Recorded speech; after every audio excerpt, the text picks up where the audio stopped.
He was young, successful, and had a future as bright as his smile. But on a quiet October night in 2012, Ryan Poston's promising life came to a violent and tragic end, at the hands of someone he once loved.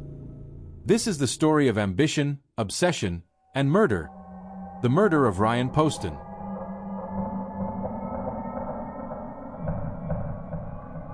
Ryan Carter Poston was born on December 30, 1982, in Fort Mitchell, Kentucky. A brilliant student, he studied political science, history, and geography at Indiana University. Later, he earned his law degree from Northern Kentucky University.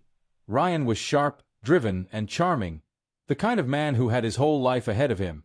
In 2011, Ryan met 19-year-old Shayna Hubers on Facebook. She was a college student at the University of Kentucky, smart and attractive. But beneath the surface was something darker. Their relationship quickly became tumultuous. Friends say it was toxic. On again, off again. Full of jealousy and control. Ryan reportedly tried to end the relationship several times. Shayna, according to friends, wouldn't let go. She would show up uninvited, send obsessive messages. One friend even recalled Shayna saying, "If I can't have Ryan, no one can." October 12, 2012.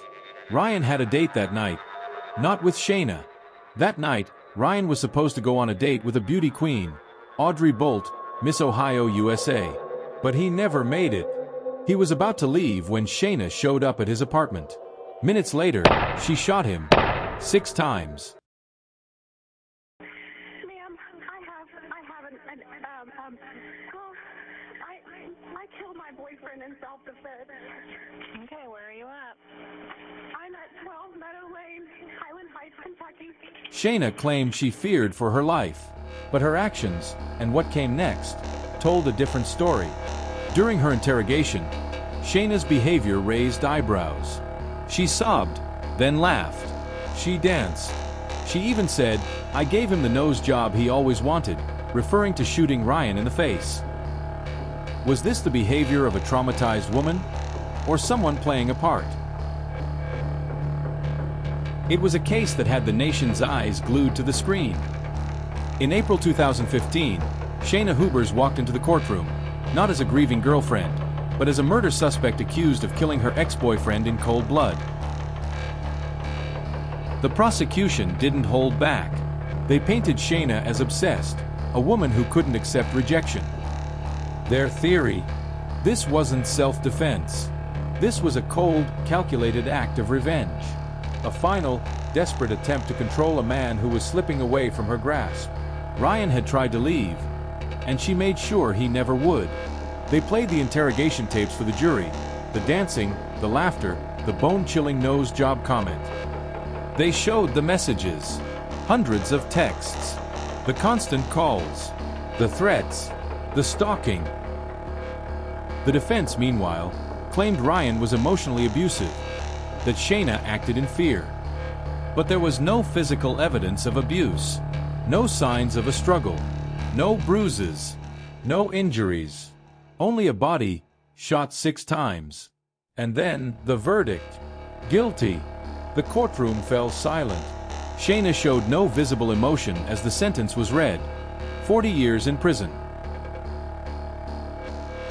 But just when everyone thought it was over, the case took one final, stunning twist.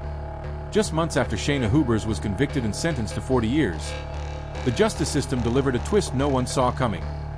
The verdict: thrown out. Why? Because one of the jurors, a man who helped decide Shayna's fate, was a convicted felon, and by law, he was never allowed to serve on a jury.